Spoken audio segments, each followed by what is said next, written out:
Ya, wes, oke. Silakan nanti direkam, nanti saya dikasih ya. Oke. Di grup ya. Oke, jadi saya ulangi ya. Jadi yang mau saya jelaskan di sini tentang queue, tentang delay, tentang paket loss. Apa itu queue? Queue itu antrian. Antrian untuk apa? Antrian untuk paket data. Jadi data itu kan besar mestinya, 1 mega. Nanti paket itu akan dipecah-pecah menjadi kecil-kecil. Semakin ke bawah, semakin dia kecil, ya. Nanti akan akhirnya jadi frame. Nanti pada saat kita baca IP, data link kita baca sampai di situ, ya. Pokoknya sekarang diingat aja, paket yang besar itu nanti akan dipecah-pecah menjadi kecil-kecil.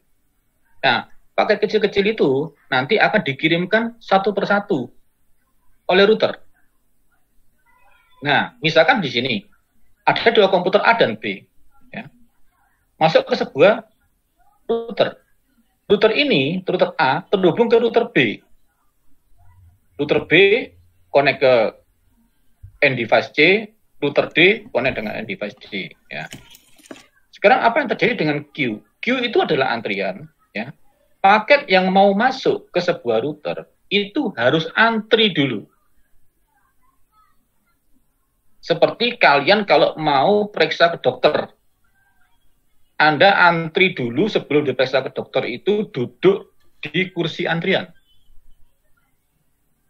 Nah, router juga begitu. Di dalam router itu ada semacam kursi antrian. Ya, kursi antriannya itu namanya buffer. Buffernya itu bentuknya adalah RAM. RAM itu random access memory. Kalau kalian sudah belajar komputer harusnya tahu RAM itu apa. Ya, dia volatile. Nah, sebagian dari RAM itu digunakan untuk buffer, untuk menunggu antrian. Ya. Nah, antrian itu apa? Adalah antrian untuk diproses oleh router. Jadi, sebelum router mau memproses, paket-paket yang datang itu harus diantri dulu. Ya. Nah, pada saat dia di antrian, selesai, baru diproses. Setelah diproses, misalkan router A ini proses, oh ternyata dia menuju ke router B, maka paketnya diantarkan ke router B. Nanti di router B juga ada antrian lagi, tapi antriannya punyanya router B. Ya. Nah, jumlah buffer yang ada di dalam sebuah router ini menentukan nanti seberapa banyak antrian yang bisa dia terima. Berarti nanti kalau ada paket masuk ke sebuah router, terus kemudian paket itu kelihatan, oh mau masuk, oh ternyata buffernya penuh, sudah banyak antrian, maka paket itu akan di-drop oleh router, alias dibuang oleh router itu. Berarti paketnya hilang. Jadi kalau ada paket masuk ke sebuah router, buffernya penuh, maka paket itu akan dibuang. Itulah yang menyebabkan istilah paket loss. Berarti paketnya hilang. Karena routernya nggak sempat untuk proses. Ya. Nah, kemudian istilah lain, delay. Delay itu apa? Delay itu adalah waktu tunggu. Ya. Waktu tunggu untuk apa? Nanti di dalam sini diberitahu di sini ada 4 macam delay. Ada 4 macam waktu tunggu. Ya. Waktu tunggunya yang mana? Waktu tunggunya nanti kita baca di belakang setelah ini, ya. Mana? Saya tak masuk ke sana dulu aja. Jadi supaya nyambung ini.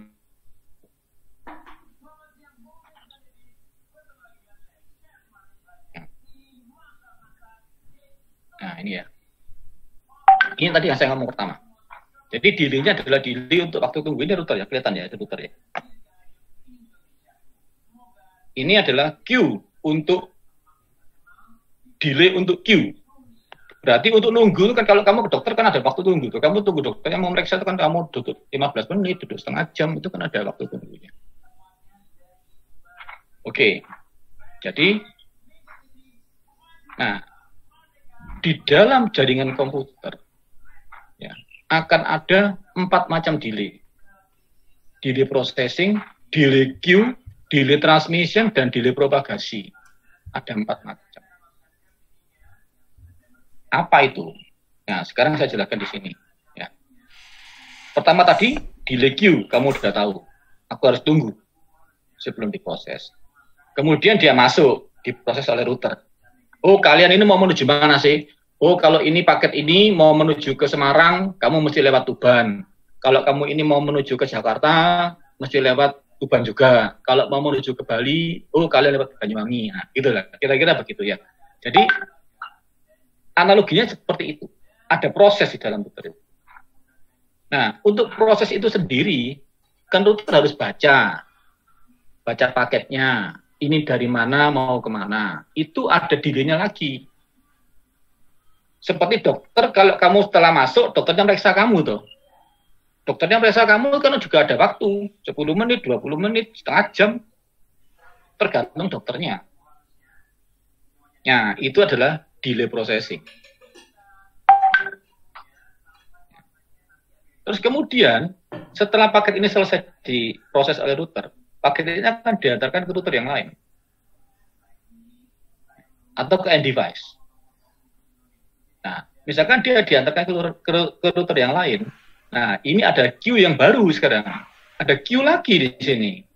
Namanya queue transmission dan queue propagation. Beda.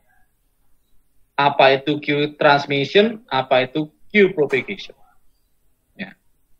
Kalau transmission, ini di sini ada benda. Nah, ini ya.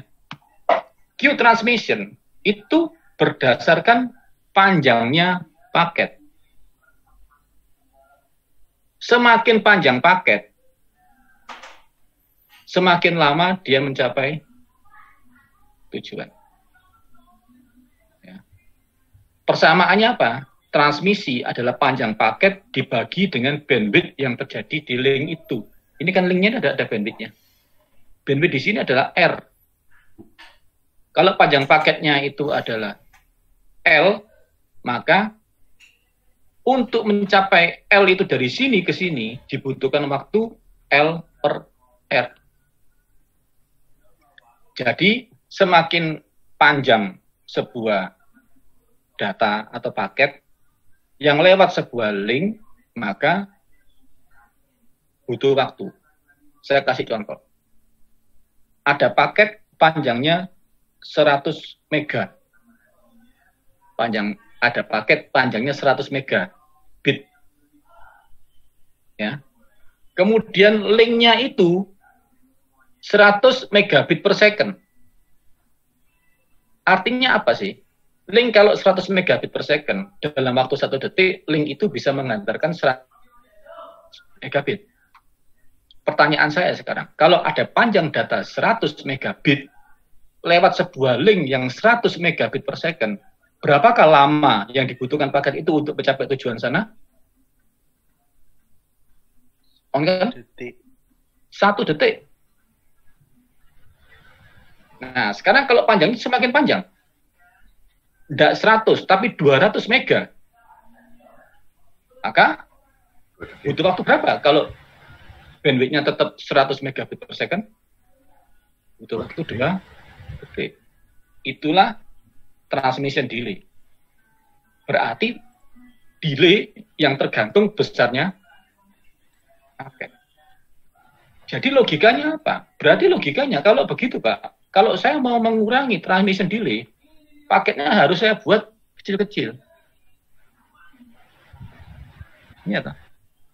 Supaya cepat nyampe ke sana. Itu adalah delay transmission. Kalau delay propagation itu apa? Nah, delay propagation bukan tergantung besarnya paket, tapi tergantung media fisiknya. Tergantung media fisiknya. Contoh paling gampang gini aja lah, kalau propagation ya. Kamu disuruh lari dalam jarak 100 meter yang sama. Satunya tidak ada airnya. kamu lari 100 meter, mungkin butuh waktu 20 detik. Terus kemudian kamu suruh lari di kolam renang yang panjangnya 100 meter, airnya sedada, panjangnya sama. Tapi media fisiknya satunya air, satunya udara. Cepat mana? Cepat mana? On kan? Udara, Pak. Cepat udara. Nah, demikian juga. Berarti kalau linknya fiber lebih cepat. Kalau linknya tembaga lebih pelan. Linknya wireless lebih pelan lagi. Nah, kalau delay propagation ini tergantung media fisik. Ya, berarti di dalam sana, dalam satu router ini aja, dari router A ke router B, terjadi 4 delay itu. Nah, bisa bayangkan kalau dari sini, dari rumahmu ke Google, itu lewat 30 router. Akibatnya apa? Delaynya juga kali 30. Nah, berarti kamu sekarang tahu toh. Oh, ternyata delay itu karena itu toh. Berarti kalau ada link yang jelek gimana? Ada link yang jelek. Megabit per secondnya kecil. Berarti apa? Nambah tuh ininya. Ada link yang tidak lewat fiber. Ini juga nambah. Kamu ngirim data paketnya besar-besar. Nambah lagi. Ya, jadi ada 4 delay ini. Processing, queue, transmission, dan propagation. Jelas ya? Kalau nggak jelas silakan langsung tanya. Oke, sekarang saya kembali ke tadi yang pertama.